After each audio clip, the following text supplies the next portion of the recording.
আল্লাহ তিনি কোরআনুল কারীমে 7বার নিজের অবস্থানের কথা বলেছেন। 7টা সূরার 7টা আয়াতে তিনি তার নিজের অবস্থানের কথা তিনি বলেছেন। তিনি বলেন আর রহমান আলাল আরশি ইস্তাওয়া, দয়াময় রহমান আরশের উপরে সমষ্টিত, সমুন্নত, তিনি আরশের উপরে আছেন। আর আমাদের হুজুররা আমাদেরকে শিখায় কি? আমাদেরকে শিখায় কি? আবার অনেক মুসলিমকে যদি জিজ্ঞেস করেন আল্লাহ কোথায়, বলবে জানি না। সব মাযহাবের সকল ইমামগণ, আহলুস সুন্নাহর সকল ইমামগণ এই মাসআলায় ঐক্যমত। ইসমাউল ফতোয়া সেটা হচ্ছে যারা বলবে আল্লাহ কোথায় জানি না, সে কাফের, সে কাফের, সে কাফের। দলিল, একজন দাসীকে মুহাম্মদ সাল্লাল্লাহু আলাইহি ওয়াসাল্লামের কাছে নিয়ে আসা হয়েছিল। মুহাম্মদ সাল্লাল্লাহু আলাইহি ওয়াসাল্লাম তাকে জিজ্ঞেস করেছিলেন আইনাল্লাহ, আল্লাহ কোথায়? আইনাল্লাহ, আল্লাহ কোথায়? ওই দাসী বলেছিল আলাস সামা, আল্লাহ আরশের উপরে, আল্লাহ আসমানের উপরে। সুবহানাল্লাহ। যখন মুহাম্মদ সাল্লাল্লাহু আলাইহি ওয়াসাল্লাম তার আকীদায় সঠিক এবং বিশুদ্ধ আকীদা পেয়ে গেলেন, ওই দাসীকে মুক্ত করে দিলেন, ছেড়ে দিলেন। তাহলে আপনি এই হাদিস থেকে কি দলিল নেবেন? একজন মুসলিম তাকে আপনি কি দিয়ে ডিসাইড করবেন? শুধু নামাজ দিয়ে? নামাজ তো যারা কাদিয়ানি, আহমদিয়া যারা নিজেদেরকে পরিচয় দেয়, যারা নিজেকে মুসলিম দাবি করে নামাজ পড়ে, আপনি তাদেরকে মুসলিম বলতে পারবেন? সকল উলামায়ে কেরাম 20 শতাব্দীর আগে থেকে 21 শতাব্দী এখন চলছে, 20 শতাব্দী এবং 21 শতাব্দীর সকল আহলুস সুন্নাহ ওয়াল জামাত উলামায়ে ইজমার ফতোয়া সেটা হচ্ছে কাদিয়ানিরা কাফের, কাদিয়ানিরা কাফের। কারণ তারা সবকিছু মানে, এক জায়গায় এসে তাদের গলত সেটা হচ্ছে কি, তারা খাতামুন নবী হিসেবে মুহাম্মদ সাল্লাল্লাহু আলাইহি ওয়াসাল্লামকে মানে এটা আমলের বিষয় না, আকীদার বিষয়। তাহলে আকীদার কারণে যদি কাদিয়ানি কাফের হতে পারে, আর তাহলে আমরা যারা বলে আল্লাহ সর্বত্র বিরাজমান তাদেরকে আপনি কি বলবেন? যারা বলে আল্লাহ কোথায় জানি না তাদেরকে আপনি কি বলবেন? মুহাম্মদ সাল্লাল্লাহু আলাইহি ওয়াসাল্লামের সম্পর্কে যদি আকীদায় গলত থাকার কারণে কাফের হয়, আর আল্লাহ সম্পর্কে আকীদায় গলত থাকার কারণে সে কি হবে? আপনার কাছে এই জন্য তো শিয়ারা মুসলমান হয়ে বসে আছে।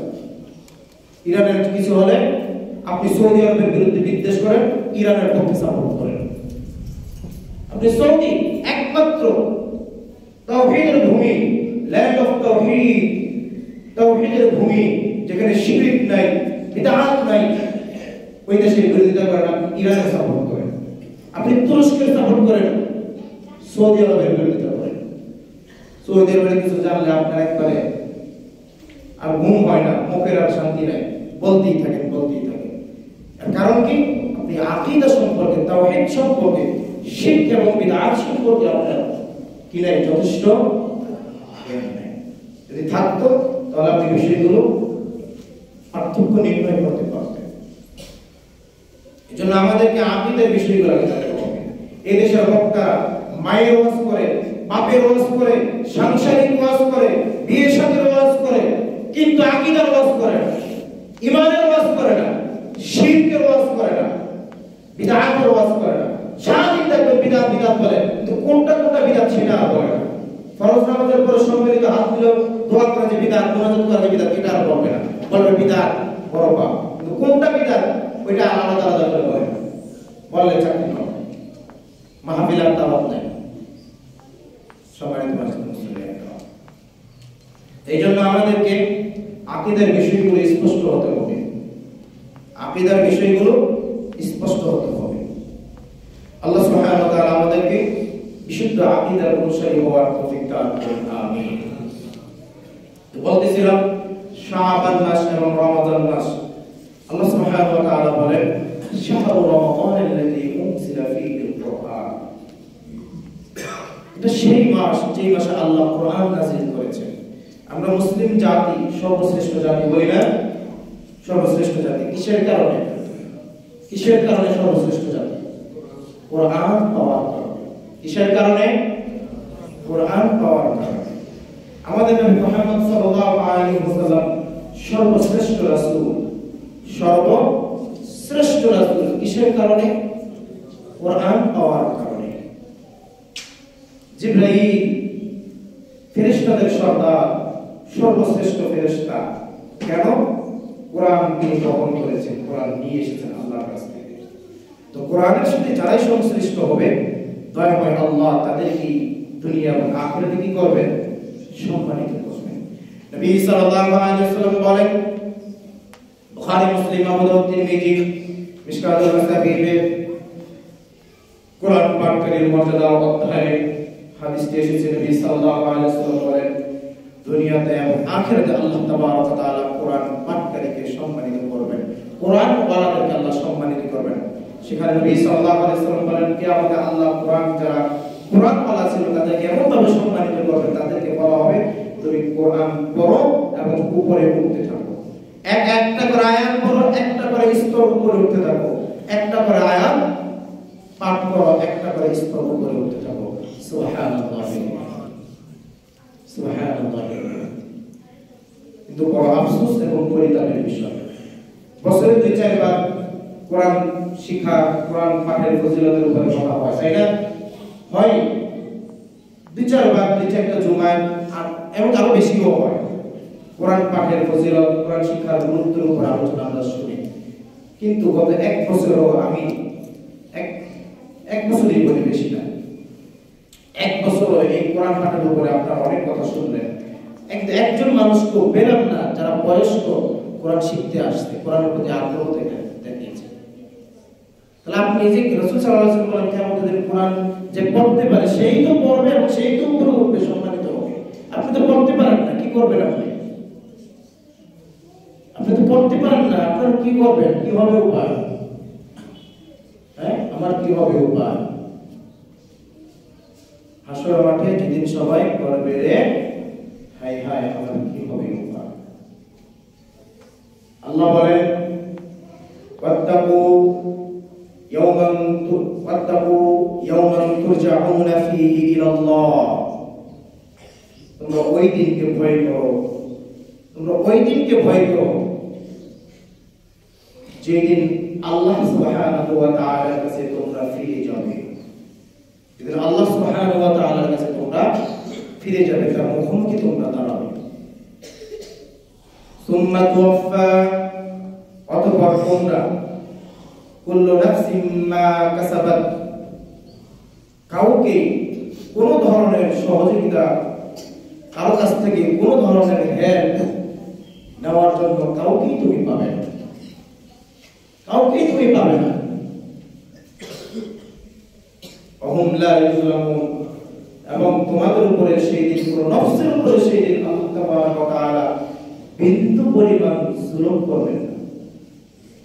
তাহলে যারা কোরআন পড়তে পারে তাদেরকে উপরে উঠার অনুমতি দিবেন, এটা তাদের জন্য ন্যায় বিচার। যারা কোরআন পড়তে পারে না তাদেরকে উঠতেও দিবেন না, এটাও তাদের জন্য ন্যায় বিচার। এই যে কোরআন পাঠের এত গুরুত্ব আলোচনা আমরা সারা বছরই প্রায় শুনি, কোরআন শিক্ষার গুরুত্ব, কোরআন পাঠের ফজিলত এত শুনি আমরা, কিন্তু কোরআনের প্রতি আপনার আগ্রহ এখন আপনি দেখাচ্ছেন না। আপনি 100 টাকা পুঁজির পিছনে যতটা বিনিয়োগ করছেন, নিজেকে ঢেলে দিচ্ছেন 500 টাকা উপার্জনের জন্য, দুনিয়াতে একটু মাছ, এক টুকরা মাছ বেশি খাওয়ার জন্য, দুনিয়াতে একটা মুরগির পিস বেশি খাওয়ার জন্য, একটা ডিম বেশি খাওয়ার জন্য আপনি যত টাকা পরিশ্রম এবং প্রচেষ্টা চালান, আখিরাতে একটু ভালো থাকার জন্য, আখিরাতে একটু সম্মানিত হওয়ার জন্য আপনার ন্যূনতম কি নাই?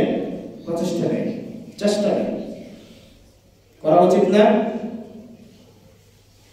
তাহলে রমাজানের প্রথম প্রস্তুতি হচ্ছে, আমি একজন হাজী সাহেবের ঘটনা মনে আগেও বলেছিলাম, আবার আজকে শুনেন। একজন হাজী সাহেব মুরব্বী মানুষ বলল, ওস্তাদ জি বলে আমাকে, তো বলল, ওস্তাদ জি আমি 2013 সালে হজে গেছি। তো হজে গিয়ে আমি যখন হেরামে ঢুকি, দেখি সবার হাতে কোরআন, সবাই কোরআন পড়ে, আর আমি এমন এক নাদান, আমি হজ করতে গেছি কিন্তু কোরআন আমি ধরার সাহসই করি না। সবার হাতে কোরআন, সবাই পড়ে, কিন্তু আমি কোরআনটা ধরার সাহস পর্যন্ত করতে পারতেছি। এইভাবে কয়েকদিন যাওয়ার পরে আমি সাহস করে একটু কোরআনটা ধরলাম, ধরার পরে আমি একটু পৃষ্ঠাগুলো খুললাম, আমার কাছে পৃষ্ঠাগুলো সাদা পেজের মতো মনে হয়েছে, সাদা পেজের মতো মনে হয়েছে। যখন আমার কাছে এমনটা মনে হয়েছে, হয়েছে আমার চোখ দিয়ে পানি পড়ে গেছে এবং আমি খুব কান্নাকাটি করলাম এবং আল্লাহর কাছে বললাম, আল্লাহ তুমি আমাকে আবার এই করে আইনো, এমন অবস্থায় আমাকে আইনো আমি যেন এসে আবার এই কোরআনটা পড়তে পারি, আমি যেন এই কোরআনটা পড়তে পারি। ভদ্রলোক কাবা ঘরের সামনে যতবার যায়, যত বক্তা নামাজ পড়ে আল্লাহর কাছে সব দোয়ার পাশাপাশি এই দোয়াটা করে। তার কাছে খুব অসহায় লাগছে, খুব কষ্ট লাগছে, কোরআনটা পড়তে পারে না। দেশে এসে তিনি তার মসজিদের ইমাম সাহেবের কাছে সময় দিয়ে কোরআনটা শিখলেন এবং তিনি বললেন যে এত দ্রুত যে কোরআন শেখা যায় এটা আমার এই ৬০-৬৫ বছরের জীবনে একদিনও মনে আসে নাই যে কোরআন এত সহজে শেখা যায়, এত কম সময়ে শেখা যায়। আল্লাহ তো বলে দিলেন, ওয়ালাকাদ ইয়াসসারনাল কুরআনা লিযিকরি ফাহাল মিন মুত্তাকিন। পৃথিবীর মানুষ তোমাদের মধ্যে কে আছে কোরআন অধ্যয়ন করবে, কোরআন শিখবে, কোরআন পড়বে, কোরআন নিয়ে চিন্তা ভাবনা করবে? যারা করতে চায় আমি আল্লাহ তাদের জন্য ঘোষণা করে জানিয়ে দিলাম, আমি কোরআনকে তোমাদের জন্য ইয়াসসারনাল কুরআন, আমি কোরআনকে তোমাদের জন্য সহজ করে দিলাম। এই ভদ্রলোক কোরআন শিখলেন, 2019 সালে আবার হজে গেলেন, কোরআন শিখে সুবহানাল্লাহ। এবার গিয়ে তিনি অন্যান্য মানুষও হারামের ভিতরে ঢুকে কোরআন পড়ে, নামাজের পরে সেও কোরআন পড়ে। বলে আগের বার মনে হয়েছিল টাকা ছাড়া বাজারে গেলে যেমন, টাকা ছাড়া বাজারে গেলে কেমন, হ্যাঁ খালি খালি খুব অসহায়, হ্যাঁ একটা জিনিস দেখে পছন্দ হলো কিনার তৌফিক থাকে না, খুব ছোট ছোট লাগে, খুব খারাপ লাগে। তো তিনি আমাকে বললেন, আগের বার যখন হজে গিয়েছিলাম তখন আমার কাছে এমন মনে হয়েছে যে আমি টাকা ছাড়া বাজারে গেছি, আর এইবার আমি যখন হজে আসলাম, হজে গেলাম, তখন আমার কাছে মনে হয়েছে আমার দুই পকেট ভর্তি টাকা, টাকা, সামনে যেটা আসবে সেটাই আমি কিনব। এই যে এই ভদ্রলোক শেষ বয়সে 65 বয়সে গিয়ে কোরআন শিখলেন। তা আমরাও তো কোরআনের আলোচনা শুনি, তো আপনার মধ্যে কোনোদিন জানলো না আমিও কোরআনটা শিখি, আমিও কোরআনটা শিখি। আপনি যে 5 ওয়াক্ত নামাজ পড়েন, এমন মুসল্লি আছে সূরা ফাতিহার সহি শুদ্ধভাবে পড়তে পারে না, আবার হুজুরের নিয়ে সমালোচনা কি আছে, অথর্বগুলো সূরা ফাতিহা পড়তে পারে না, কিন্তু সমাজের সবচেয়ে মূল্যবান ব্যক্তি, যার পিছনে নামাজ যার ইক্তিদা না করলে, যার অনুসরণ না করলে নামাজই হবে না, তাকে নিয়ে পর্যন্ত সে কি করে, কলম করে, মন্তব্য করে। কিন্তু তার ভিতর ঘিলুতে এটা যায় না যে আমি কোরআনটা শিখি সহিষ্ণুভাবে, ন্যূনতম অবস্থায় ফাতিহা সহিষ্ণুভাবে শিখি, সেই সূরা ফাতিহাটা শিখি, এটাও মাথায় আসে। সম্মানিত মুসলিম, তাই আজকে খুতবার প্রথম যে পয়েন্ট আমি আপনাদেরকে বললাম সেটা হচ্ছে সামনে রমজান আসছে, রমজানের প্রস্তুতি হিসাবে আপনি কোরআনটা শিখুন। আপনি কোরআনটা শিখে নেন যাতে আপনি রমজানটা কোরআন পড়ে কাটাতে পারেন, কোরআন পড়ে কাটাতে পারেন। তারপরে 2 নম্বর পয়েন্ট, আমরা মুসলিমদের, একজন মুসলিমের প্রথম কাজ কি? সালাত। প্রথম কাজ কি? সালাত। সালাত পড়লে আপনার কোরআন লাগে না? তো কোরআনের গুরুত্ব বললাম, আর সেদিকে না যায়। এই যে সালাত, একজন নবী সাল্লাল্লাহু আলাইহি ওয়াসাল্লাম বলেন, মান তারাকাস সালাতা মুতাআম্মিদান ফাকাদ কাফারা। যে ব্যক্তি ইচ্ছাকৃতভাবে এক ওয়াক্ত সালাত ছেড়ে দিল, কয় ওয়াক্ত? এক ওয়াক্ত।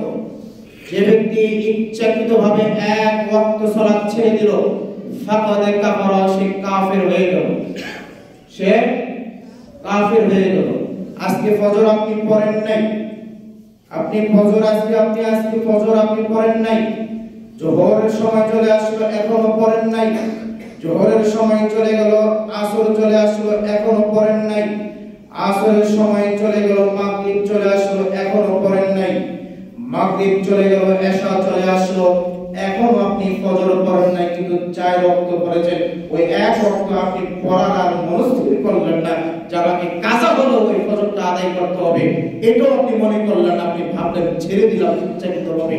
নবী সাল্লাল্লাহু আলাইহি ওয়াসাল্লাম বলেন যে ব্যক্তি এক ওয়াক্ত সালাত ইচ্ছাকৃতভাবে ছেড়ে দিল সে কাফের হয়ে গেল।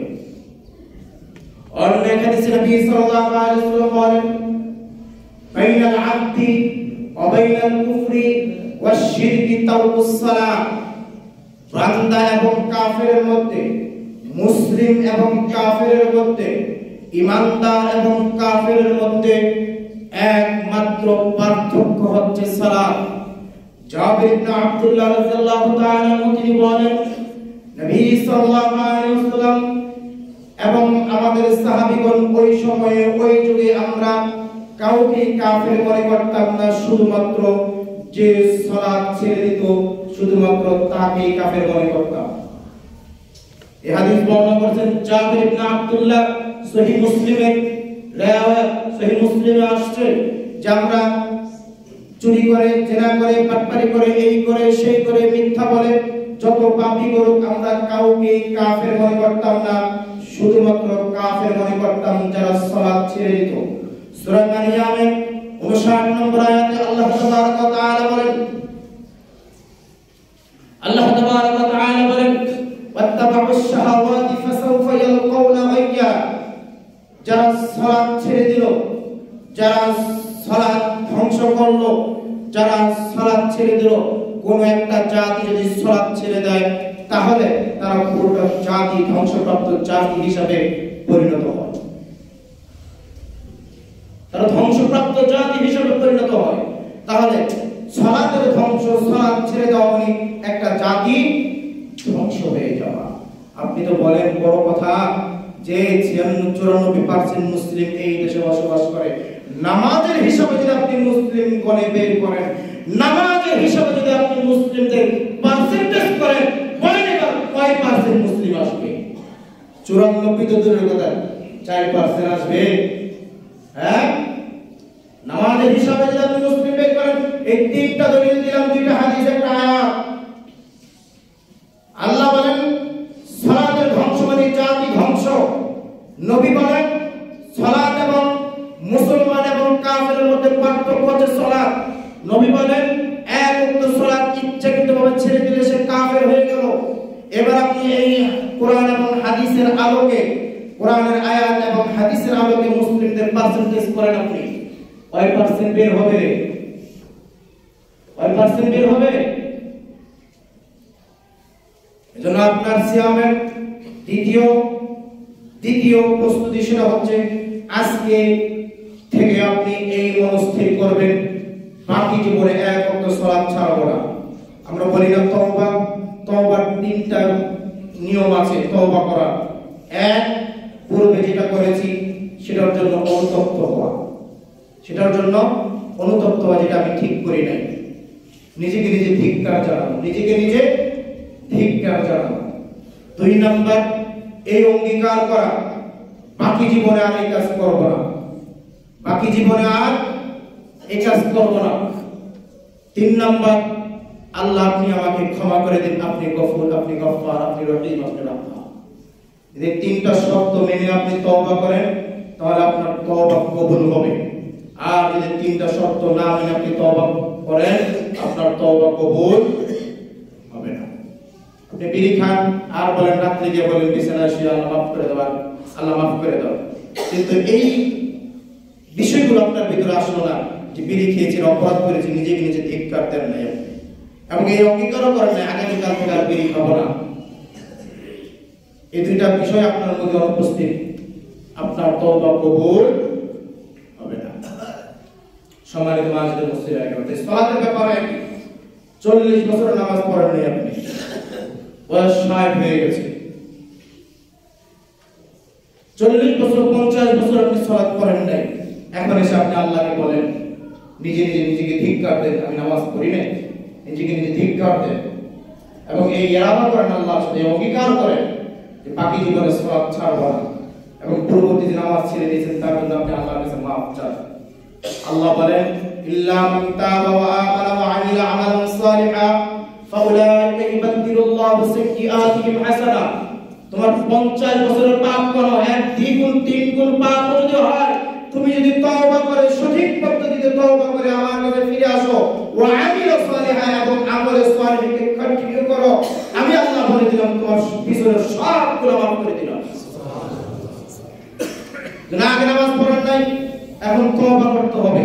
আর তওবার পদ্ধতি পূর্ববর্তী পাপের জন্য নিজেকে ধিক্কার দেওয়া, 2 নম্বরে অঙ্গীকার করা আর জীবনে এটা করব না, আর জীবন নামাজ ছাড়ব না, এবং আল্লাহ আপনি আমাকে মাফ করে দেবেন। এর নাম তওবা।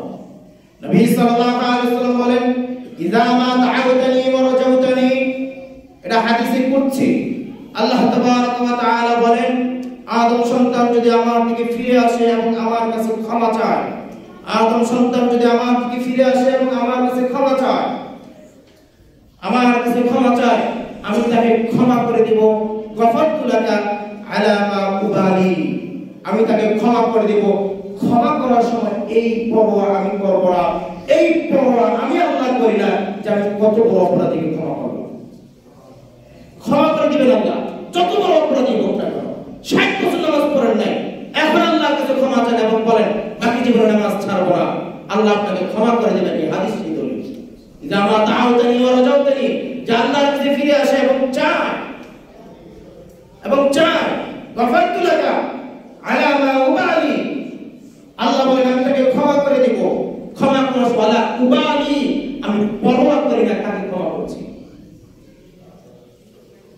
নবী সাল্লাল্লাহু আলাইহি ওয়াসাল্লাম বলেন, তার পাপ যদি আনানাস সামা, তার পাপ যদি একবারে আসমান পর্যন্ত পৌঁছে যায়, তার পাপ যদি আসমান পর্যন্ত পৌঁছে যায়, পুরো পৃথিবী পরিপূর্ণ পাপ হয়ে যায় একজন ব্যক্তি, আর সে যদি আলামা দাআউতানি ওয়া রাজাউতানি, আমার কাছে ফিরে আসে এবং আমার কাছে চায়, আমি ওই আসমান পরিমাণ পাপ যার হয়েছে তাকেও ক্ষমা করে দেব। এজন্য তওবাটা বিশুদ্ধ চিত্তে করতে হবে। আর তওবা তখনই কবুল হবে, আল্লাহ তখনই আপনাকে ক্ষমা করবেন যখন আপনি নেক আমল বাস্তবায়ন করবেন। নেক আমল বাস্তবায়ন। এজন্য একজন মুসলমানিত্ব ঠিকানার 1 নম্বর কাজ হচ্ছে সে কি করবে? সালাতের হেফাজত করবে, সালাতের সংরক্ষণ করবে, সালাতের সংরক্ষণ করবে। রমজানের দ্বিতীয় প্রস্তুতি আমরা জানলাম। 3 নাম্বার সেটা হচ্ছে আমরা রমজান মাসে বিভিন্ন কর্মসূচি হাতে নিতে পারি, এখন থেকে। আপনি রমজান চলে আসলে নিবেন, তখন আর সুযোগ হবে না। আর 20-22 দিন আছে, আর 20-22 দিনের মতো আছে। আপনাকে এখন থেকে এটা প্রিপারেশন নিতে হবে। কি নবী সাল্লাল্লাহু আলাইহি, সেটা হচ্ছে সমাজে অনেক মানুষ আছে যাদের সামর্থ্য নেই রমজানে একটু ভালো মতো খাওয়ার। নবী সাল্লাল্লাহু আলাইহি ওয়াসাল্লাম বলেন, কোন রোজাদারকে, কোন সিয়াম পালনকারী ব্যক্তিকে ইফতার করায় বা খাদ্য খাওয়ায়, নবী সাল্লাল্লাহু আলাইহি ওয়াসাল্লাম বলেন, আল্লাহ তাবারক ওয়া তাআলা ওই যে সিয়াম পালনকারী ব্যক্তি সিয়াম রাখার ফলে যতটা নেকি অর্জন করেছে, আল্লাহ তাবারক ওয়া তাআলা ইফতার করানোর কারণে অথবা খাদ্য খাওয়ানোর কারণে তার আমলনামায় সমপরিমাণ নেকি দিয়ে দিবেন। তাহলে এই কর্মসূচিটা আমরা হাতে নিতে পারি যে আমি 50 জন লোকের রমজানে 1 কেজি ছোলা, 1 কেজি চিনি, 1 কেজি ডাল, 1 কেজি পেঁয়াজ, 2 কেজি আলু, 500-600 টাকার একটা প্যাকেজ করে 50টা পরিবারকে আমি দিলাম। আমার সামর্থ্য আছে আমি 100টা পরিবারকে দিলাম, আমার সামর্থ্য আছে আমি 500টা পরিবারকে দিলাম। এই কাজটা আপনি করতে পারেন। এই কাজের ব্যাপারে নবী সাল্লাল্লাহু আলাইহি ওয়াসাল্লাম বলেন, কিয়ামতের দিন আল্লাহ তাবারক ওয়া তাআলা বলেন, আমি ক্ষুধার্ত ছিলাম কিন্তু তুমি আমাকে দেখতে আসো। এটা হাদিসে বলছে, আমি ক্ষুধার্ত ছিলাম কিন্তু তুমি আমাকে দেখতে আসো। সে বলে, কাইফা আনতা রাব্বুকা ইয়া রাব্বাল আলামিন, আমি কি করে আপনাকে দেখতে যাব? আপনি তো জগৎসমূহের রব। আল্লাহ বলেন আমি কি করে আপনাকে খাদ্য দেব? আপনি তো জগৎসমূহের রব। আল্লাহ তখন আদম সন্তানের এই কথা প্রেক্ষিতে বলবেন, আমার অমুক বান্দা ক্ষুধার্ত ছিল, আমার অমুক বান্দা অসহায় ছিল, গরীব ছিল, তুমি তাকে খাদ্য দিলে, সেটাই আমি আল্লাহকে খাদ্য দেওয়া। এজন্য মানুষকে যত সম্ভব টাকা দেওয়ার থেকে খাদ্য পণ্য দেওয়ার চেষ্টা করবে। আপনার টাকা নিয়ে সে বিড়ি খাবে, আপনার টাকা নিয়ে সে রাত্রে জুয়া খেলবে, আপনার টাকা নিয়ে সে বিড়ি বাবা হবে, বা আপনার টাকা নিয়ে সে কিস্তির টাকা পরিশোধ করবে। এজন্য টাকা দেওয়ার থেকে একজন মানুষকে খাদ্য বস্তু দেওয়ার চেষ্টা করুন। নবী সাল্লাল্লাহু আলাইহি ওয়াসাল্লামকে জিজ্ঞেস করেছেন আইয়ুল ইসলামি খায়র, যে ইসলামের সর্বোত্তম কাজ কি? নবী সাল্লাল্লাহু আলাইহি ওয়াসাল্লাম বলেন তুতইমুত তাআম, মানুষকে খাদ্য খাওয়া। সূরা মাউনে আল্লাহ সুবহানাহু ওয়া তাআলা 7 শ্রেণীর ধ্বংসপ্রাপ্ত ব্যক্তির কথা বলেছেন। সেখানে একটা কাজ বলা ইয়াকুতু আলা তুআমিল মিসকিন, যারা মিসকিনকে খাদ্য দানে উৎসাহিত করে না, এরাও ধ্বংসপ্রাপ্ত, এরাও ধ্বংসপ্রাপ্ত। এজন্য এই খাদ্যের বিষয়টা অনেক গুরুত্ব দিয়ে দেখবেন। আমরা করি কি 40 করি, আমরা করি কি রমাদানে মরা মানুষের অনুষ্ঠান করি, আমরা করি কি এই মরা মানুষের বিভিন্ন মিলাদ করি। এগুলো করলে সওয়াব তো দূরের কথা, জাহান্নামের নিচে যাবেন। নিচে কোথায় যাবেন? জাহান্নামের নিচে যাবেন।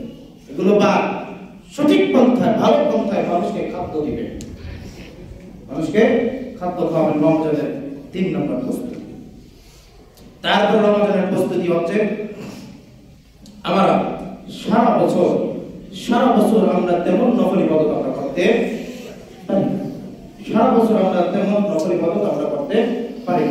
যদিও রমজানের কাজের প্রেশার কম থাকে, এবং আবার আরেক দিক দিয়ে হচ্ছে সারাদিন না খেয়ে থাকার ফলে শরীরটা কিছুটা ক্লান্ত শ্রান্ত হয়। তারপর আমরা দেখি রমজান মাস আসলে মুসলিমরা ইবাদতের মাত্রা বৃদ্ধি করে দেয়, তাই না? তো আমরা প্রতি বছর এই বছরও রমজানে নফল ইবাদতের মাত্রা বৃদ্ধি করে দেব। তার মধ্যে অন্যতম হচ্ছে তারাবির সালাত। এই সালাত তারাবির সালাত। কিছু ওলামায়ে কেরাম বলেন যে তারাবি এবং তাহাজ্জুদ আলাদা সালাত, কিন্তু আপনি যদি হাদিস গ্রন্থ এবং ফুকাহায়ে কেরামের ইজমাউল ফতোয়া আপনি অনুসরণ করেন, ফলো করেন, মৌখিক বক্তব্য না। আজকে তো মানে মৌখিকে যে যত ফতোয়া দিতে পারে সে তত বড় বাজেটের বক্তা, সে তত বড় বাজেটের বক্তা। মৌখিক না, লিখিত আপনি কিতাবগুলো অনুসরণ করে দেখবেন, ওলামায়ে কেরামের কাছে লিখিত ফতোয়া নিয়ে দেখবেন যে তারাবি বলেন, তাহাজ্জুদ বলেন, আওয়াবিন বলেন, কিয়ামুল লাইল বলেন, সালাতুল লাইল বলেন, এই 5টা নাম একই সালাতে, 5টা নাম একই সালাতকে কখনো কখনো হাদিসে আসছে সালাতুল লাইল, কখনো কখনো হাদিসে আসছে কিয়ামুল লাইল, কখনো কখনো হাদিসে আসছে সালাতুত তাহাজ্জুদ, কখনো কখনো আসছে তারাবি। তো এইজন্য একই সালাত, সেটা আপনি 2 রাকাত করে পড়তে পারেন। আর যদি সুন্নাহর অনুসরণ করতে চান, যেটা আয়েশা রাদিয়াল্লাহু তাআলা থেকে 911 এবং 12 দুইটা হাদিস বুখারীতে আসছে, সেখানে আয়েশা রাদিয়াল্লাহু তাআলা তিনি বলেন আমি নবী সাল্লাল্লাহু আলাইহি ওয়াসাল্লামকে রমজান এবং রমজানের বাইরে কখনোই 11 রাকাতের বেশি আদায় করতে দেখিনি। যেহেতু তিনি রাসূল সাল্লাল্লাহু আলাইহি ওয়াসাল্লামের রাত্রে শয্যাসঙ্গী স্ত্রী, আর একজন স্ত্রী তার স্বামীর রাত্রে আমলের সম্পর্কে সবচেয়ে বেশি অবগত থাকবেন, এটা স্বাভাবিক না? তো আয়েশা রাদিয়াল্লাহু তাআলা তিনি বলেন যে আমি নবী সাল্লাল্লাহু আলাইহি ওয়াসাল্লামকে রমজান এবং গায়র রমজান কখনোই 11 রাকাতের বেশি পড়তে দেখিনি। 2 রাকাত করে 10 রাকাত প্লাস 1 রাকাত বিতির, 2 রাকাত করে 1 রাকাত প্লাস 3 রাকাত বিতির, যেভাবেই আপনি পড়েন 11 রাকাত যদি পড়েন তাহলে সুন্নাহ পদ্ধতিতে আদায় হবে। তবে এই হাদিসের দ্বিতীয় অংশে আয়েশা রাদিয়াল্লাহু তাআলা বলেন আর তোমরা আমাকে প্রশ্ন করো না তুলিহিন্না ওয়া হুসনিহিন্না, তোমরা আমাকে তার দীর্ঘতা সম্পর্কে এবং সৌন্দর্য সম্পর্কে প্রশ্ন করো না। ফালা তাসআল আন হুসনিহিন্না ওয়া তুলিহিন্না। তার মানে নবী সাল্লাল্লাহু আলাইহি ওয়াসাল্লামের সালাত ছিল দীর্ঘ এবং সুন্দর, দীর্ঘ এবং সুন্দর। আপনি 23 রাকাত পড়লেন, 20 রাকাত, 3 রাকাত এমন স্পিডে পড়লেন, আমরা 8 রাকাত করে 8 রাকাত পড়ি আর 3 রাকাত বিতির পড়ি, বের হয়ে দেখে আমাদের আগে আপনারা 30 রাকাত পড়ে বের হয়ে গেছে, আমাদের আগে আপনারা 30 রাকাত পড়ে বের হয়ে গেছে। তার কি ফায়দা হলো এই বিদ্যুৎ গতিতে নামাজ পড়া? নামাজের যে 7টা আরকান আছে, সালাতের 7টা রুকুন আছে, তার মধ্যে অন্যতম হচ্ছে তাদিল করা, মানে ধীরস্থিরভাবে সালাত করা। কি করা? ধীরস্থিরভাবে সালাত করা। তার মানে আমরা রমজানে প্রিপারেশন নেব যে আমরা তারাবি পড়ব। কি করব? তারাবি পড়ব। আর অনেকেই তারাবি না পড়ে তাহাজ্জুদ পড়ে, এত গুনাহ হবে না, কিন্তু নবী সাল্লাল্লাহু আলাইহি ওয়াসাল্লাম এবং আহলুস সুন্নাহ ওয়াল জামাআহ অন্তর্ভুক্ত সকল উলামায়ে কেরাম, একবারে সাহাবায়ে কেরাম থেকে শুরু করে আজ অবধি পর্যন্ত সকল উলামায়ে কেরামের ইজমাউল ফতোয়া হচ্ছে রমজান মাসে ওই শেষ রাতে তাহাজ্জুদ পড়ার থেকে প্রথম রাতে জামাতের সাথে তারাবি পড়লে নাকি বেশি। জামাতের সাথে তারাবি পড়লে নেকি বেশি। যেহেতু নবী সাল্লাল্লাহু আলাইহি ওয়াসাল্লাম বলেছেন গুফির লাহু মা তাকাদ্দামা মিন যামবি, যে ব্যক্তি রাতে তারাবি পড়লো আল্লাহ তাবারক ওয়া তাআলা তার পূর্বের গুনাহগুলো ক্ষমা করে দিবেন। যেন আমরা রমজানের প্রস্তুতিতে 4 নম্বর যে বিষয়টা পেলাম সেটা হচ্ছে নফল ইবাদত, এবং নফল ইবাদতের মধ্যে নফল সালাত, এরপর কোরআন তেলাওয়াত। নবী সাল্লাল্লাহু আলাইহি ওয়াসাল্লাম আফদলুল ইবাদতি তিলাওয়াতুল কোরআন, ফরজ ইবাদতের পরে সর্বোত্তম ইবাদত হচ্ছে আল্লাহ সুবহানাহু ওয়া তাআলার কাছে এটা হচ্ছে কোরআন তিলাওয়াত। কোরআন তিলাওয়াত করবেন, এরপর 2-4 টাকা দান করবেন। বুখারী মুসলিমের প্রথম দিকে সিয়ামের মধ্যে প্রথম দিকে একটা হাদিস আসছে যেখানে নবী সাল্লাল্লাহু আলাইহি ওয়াসাল্লাম বলেন, আনাস রাদিয়াল্লাহু তাআলা থেকে বর্ণিত, তিনি বলেন যে নবী সাল্লাল্লাহু আলাইহি ওয়াসাল্লাম যখন রমজান চলে আসতো এত বেশি তিনি দান করতেন, তার 2 হাত এত বেশি প্রসারিত করতেন যে প্রভাতের আলো পৃথিবীতে যেভাবে আসে নবী সাল্লাল্লাহু আলাইহি ওয়াসাল্লাম তিনি দানটা ওইভাবে করতেন। এইজন্য রমজানে দান বৃদ্ধি করে দিবেন। এরপর রমজানের একটা আমল আছে ইতিকাফ। এখন ঠিক প্রিপারেশন নিবেন যে রমজানের শেষ 10 দিন ইতিকাফ করব। আপনার সময় কাছাকাছি সময় আসলে আপনি প্রস্তুতি নিতে পারবেন না। এখন থেকে আপনার যদি প্রিপারেশন থাকে যে আমি এই বছর ইতিকাফ করব, বয়স 50 হয়ে গেছে এখনো করেন নাই, বয়স 60 হয়ে গেছে এখনো করেন নাই, এই বছর নিয়ত করে নেন যে আমি এই বছর ইতিকাফ করব ইনশাআল্লাহ। এখন থেকে প্রিপারেশন নেন। এবং ইতিকাফ অনেক গুরুত্বপূর্ণ সুন্নাতে মুআক্কাদা আমল। তারপরে রমজানে উমরা করার একটা প্ল্যান পরিকল্পনা করতে পারেন। নবী সাল্লাল্লাহু আলাইহি ওয়াসাল্লাম থেকে হাদিস বর্ণিত, যে ব্যক্তি রমজানে উমরা করলো সেজন্য আমি নবী সাল্লাল্লাহু আলাইহি ওয়াসাল্লামের সাথে হজ্জে তামাত্তু আদায় করব। সর্বোত্তম হজ যেটা, সর্বোত্তম হজ যেটা সেটা আদায় করলো। তার মানে রমজানে উমরা করা নবী সাল্লাল্লাহু আলাইহি ওয়াসাল্লামের সাথে হজ করার সমান মর্যাদা। সুবহানাল্লাহ। এজন্য রমজানে উমরা করার প্রস্তুতি নিতে পারেন। তারপরে রমজানের সবচেয়ে গুরুত্বপূর্ণ যেটা নবী সাল্লাল্লাহু আলাইহি ওয়াসাল্লাম প্রথম সিঁড়িতে পা দিলাম, দ্বিতীয় সিঁড়িতে পা দিলাম, তৃতীয় সিঁড়িতে পা দিলাম, বললাম আমিন, দ্বিতীয় সিঁড়িতে বললাম আমিন, তৃতীয় সিঁড়িতে বললাম আমিন। সেখানে গুরুত্বপূর্ণ একটা পয়েন্ট জিবরাইল আমাকে বললেন, সেটা হচ্ছে যে ব্যক্তি রমজান পেল কিন্তু তার পরবর্তী জীবনের গুনাহ খাতা মাফ করে নিতে পারলো না, সে ধ্বংস হয়ে যাবে। তার মানে রমজানের গুরুত্বপূর্ণ একটা পার্ট হচ্ছে সারাদিন আপনি ইস্তিগফার করবেন। ইস্তিগফারের কয়েকটা দোয়া আছে, সবচেয়ে ছোট সেটা হচ্ছে আস্তাগফিরুল্লাহ। সবচেয়ে ছোট সেটা হচ্ছে কি আস্তাগফিরুল্লাহ। আরেকটু বড় করে যদি আপনি করতে পারেন আস্তাগফিরুল্লাহ আল্লাযী লা ইলাহা ইল্লা হুয়াল হাইয়ুল কাইয়্যুম ওয়া আতুবু ইলাইহি, আস্তাগফিরুল্লাহ রাব্বি মিন কুল্লি যামবি ওয়া আতুবু ইলাইহি। হাদিস জয়ীফ, হাদিস জয়ীফ। সহিহ হাদিস হচ্ছে আস্তাগফিরুল্লাহ আল্লাযী লা ইলাহা ইল্লা হুয়াল হাইয়ুল কাইয়্যুম ওয়া আতুবু ইলাইহি। আরেকটু বড় করে যদি আপনি পড়েন আল্লাহুম্মা আনতা রাব্বি লা ইলাহা ইল্লা আনতা খালাকতানি ওয়া আনা আবদুকা ওয়া আনা আলা আহদিকা ওয়া ওয়া'দিকা মাস্তাতা'তু আবুউ লাকা বিনি'মাতিকা আলাইয়া ওয়া আবুউ বিযামবি ফাগফির লি ফাইন্নাহু লা ইয়াগফিরুয যুনুবা ইল্লা আনতা। আরবি পারেন না, বলেন আল্লাহ তুমি দয়াময়, তোমার অনেক করুণা, তোমার বান্দার প্রতি তোমার অনেক মায়া, আমি তেমন কিছু জানি না, বুঝি না, পারি না। আল্লাহ শুধু এতটুকু জানি তুমি ক্ষমা করতে ভালোবাসো, আমার জীবনের পাপগুলো তুমি ক্ষমা করে দাও। বাংলায় বলেন আল্লাহকে ক্ষমা করে দিবেন। কে ক্ষমা করে দিবেন? এভাবে বলেন আল্লাহকে, আল্লাহ ক্ষমা করে দিবেন। সম্মানিত মুসলিম, আর শাবান মাস চলছে, শেষ পয়েন্ট বলে আমি নেমে যাব, সেটা হচ্ছে শাবান মাস চলছে। সেটা হচ্ছে নবী সাল্লাল্লাহু আলাইহি ওয়াসাল্লাম থেকে হাদিস বর্ণিত, আয়েশা রাদিয়াল্লাহু তাআলা আনহা তিনি বলেন আমি নবী সাল্লাল্লাহু আলাইহি ওয়াসাল্লামকে কখনো এত বেশি নফল সিয়াম রাখতে দেখিনি সারা বছরে, রমজান মাস ছাড়া, যেটা হচ্ছে শাবান মাস। শাবান মাসে তিনি এত বেশি নফল সিয়াম রাখতেন, আমার কাছে মনে হতো তিনি রমজান এবং শাবান এক করে ফেলবেন। তার মানে তিনি প্রায় 25-26 দিন বা 27 দিন পর্যন্ত তিনি কি করতেন? শাবান মাসে সিয়াম পালন করতেন। শাবান মাসে সিয়াম পালন করতে লাস্টের 2 দিন ছেড়ে দিতেন রমজান এবং শাবানের মধ্যে পার্থক্য করার জন্য। এজন্য শাবান মাস নফল সিয়াম রাখার মাস। মা বোনরা যারা আছে, আয়েশা রাদিয়াল্লাহু তাআলা থেকে আরেকটা হাদিস বর্ণিত যে তারা রমজানের আগের মাস শাবান মাসে তাদের যে আগের রমজানের কাজা সিয়ামগুলো ছিল, আগের রমজানে হতে পারে মাসিকের কারণে অথবা নিফাসের কারণে, সন্তান জন্ম দেওয়ার কারণে, বিভিন্ন কারণে যে সিয়ামগুলো তাদের ভাঙে গেছে, ওই সিয়ামগুলো রাসূল সাল্লাল্লাহু আলাইহি ওয়াসাল্লামের আমলে মহিলা সাহাবীরা তারা শাবান মাসে কি করতেন? আদায় করতেন। এজন্য মা বোনরা যারা আছেন আপনারা আপনাদের কাজা সিয়ামগুলো এই শাবান মাসে 20-22 দিন আছে, আপনারা অতি দ্রুত আগের কাজা সিয়ামগুলো আদায় করে নেবেন। আর আমরা যারা আছি পুরুষরা এবং মহিলারা প্রত্যেকেই আমরা বেশি বেশি শাবান মাসে নফল সিয়াম রাখার চেষ্টা করব। আল্লাহ সুবহানাহু ওয়া তাআলা আজকে যে আলোচনা শুনেছি আমাদেরকে আমল করার তৌফিক দান করুন। আমিন।